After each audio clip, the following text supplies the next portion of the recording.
Charge NB, you're the boss!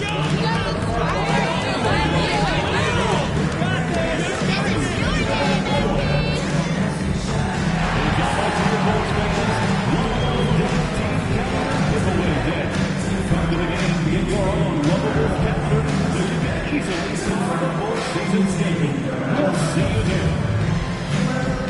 Full fans for doing another second giveaway at our next home game. The first 10,000 fans through the gate will be getting their own Bulls calendar.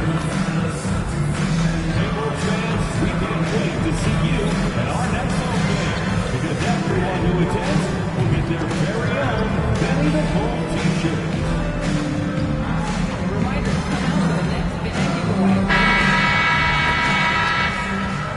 Welcome, everyone, to the NBA on 2K Sports. Joined by Greg Anthony, Clark Kellogg, and David Aldridge, this is Kevin Harlan. And we'll be getting the inside story tonight. Shams Charania is joining us at the broadcast table. Shams, it is so great to have you by our side. Kevin, thank you so much. It's great to be here. I always love to follow the game, talk about the game. It should be a lot of fun tonight. You'll give great insight. We can't wait to get going. And for a look at how the competition stacks up right now, here's the latest edition of the Power Rankings. They tell a great story. You look at Orlando. They're moving on up, 4th spot in the rankings this time around. And I think for Chicago, they've started this year as well as they could have hoped. Playing great basketball, probably exceeding preseason expectations. A look at the starting group for the Magic. In the backcourt form, it'll be Suggs and Caldwell Pope. Both on the floor at the 3 and 5, it's the Wagner brothers, Franz and Mo. And it's Banchero in at the 4 spot. And for Chicago, Levine and Williams up in the forward positions. Kobe White is out there with Josh Giddey. And it's Smith in at the 5.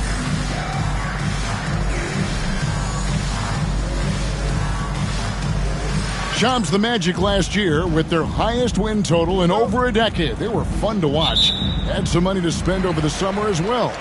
The Magic knew they were in a good spot heading into free agency with all that cap space, and they wanted to build around the young core that landed them the 5th seed, and players actually now want to come play with Paolo Banchero and Franz Wagner under Jamal Mosley, and they tried to find players that complement what they already had in place.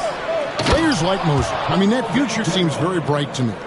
Players want to come play in Orlando. I've had multiple players, star players, say that's a team that's building the right way. So the Orlando Magic able to put the first points up on the board. And the jam by Levine. Always putting on the show. Levine plays with flair and clearly one of the best dunkers in league history. And they call the foul, so a chance at the line for one more coming up.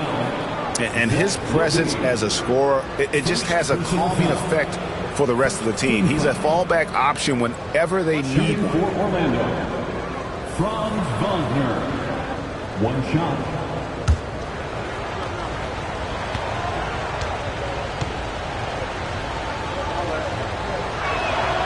That's good from Wagner. No denying the future is certainly bright for Wagner. He's a superb scorer already who also is growing as a passer. Outside Williams. Caldwell Pope against Giddey. Levine for 3. Traps in the tray. Levine's got 5. And he's really been working to get those looks, and it's starting to pay off here early on. Shams, you've been around the NBA for a long time now. Which players do you enjoy watching the most?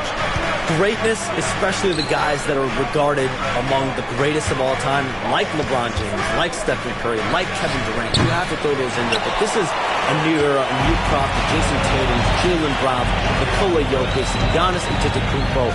Have to throw Luka Doncic in there. You have Donovan Mitchell, you have Paolo Banchero, you have Tyrese Halliburton, you have Joel Embiid, you have Tyrese Maxey, Jimmy Butler, you have Shai Gilgeous-Alexander, Anthony Edwards, Paul George, Kawhi Leonard, Devin Booker, Zion Williamson, Anthony Davis, De'Aaron Fox, Victor Wembanyama. So let's not have anyone here left out. All right. They're all fun to watch. He's got a nice fluid motion on his long-range shots. I think Banchero will be a consistent three-point shooter at the NBA level. Now here's White. Here's Giddey, and the layup falls. Now the latest CBA introducing the second apron, limiting Shams what teams above the cap can do. How does that new rule affect teams?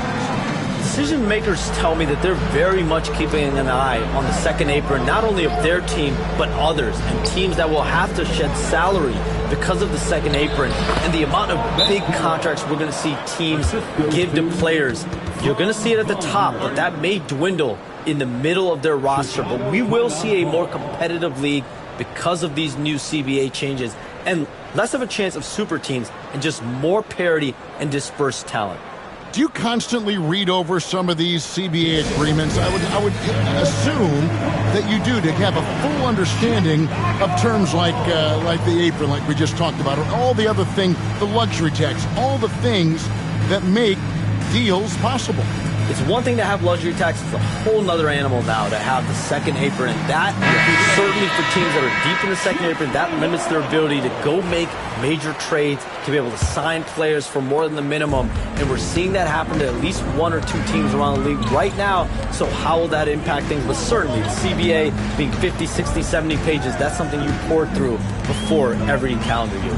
It is just fascinating. And Shams, nothing gets a workout like your phone. We're here, we're talking NBA, we're watching this game. We got this great group here courtside. You've got two phones working, and I'm sure there's a third hidden in your bag. Can you estimate how many texts do you send and receive a day?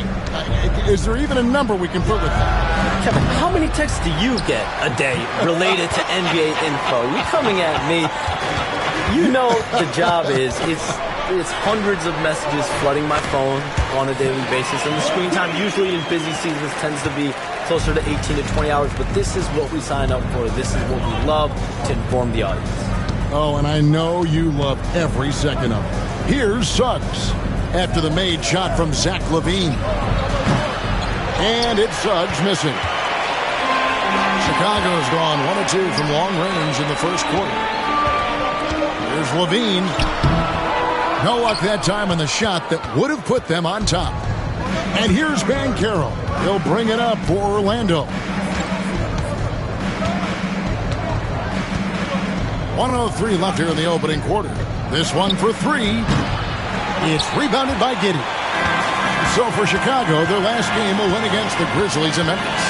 Yeah, their long-range artillery hit the mark more often than not. A great equalizer when you're on the road. They found their rhythm and kept piling it on. And a huge boost of confidence on the road for sure. So it's Orlando now after the Bulls pick up 2. Here's Banchero. No good. That's miss number 2 against 3 makes from the field.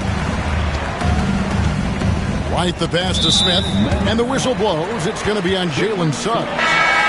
That's his first foul. Some changes for Chicago. Lofton's checked in, and it's Dosunmu in for Zach LaVine. So Orlando going with an almost entirely new group here. Carter, he's checked in for Wagner. Jonathan Isaac comes in for Paolo Banchero. Harris is checked in for Kentavious Caldwell-Pope. And Anthony subbed in for Suggs. Pass to Craig. And he could not get that one to go. A lot of contact, and he'll go to the line for 2. Chicago shooting their first free throws of the night right here. And look back a season ago. They did a solid job at the line, about 79% of their free throws. And, you know, that just added to their confidence at the offensive end. I mean, knowing that free throw shooting was something they didn't have to worry about gave them a lot of confidence to play freely.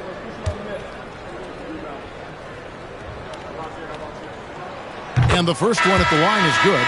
Patrick Williams, he's checked in for the Bulls. Horton Tucker comes in for Josh Giddey. Paolo Banchero's checked in for Orlando.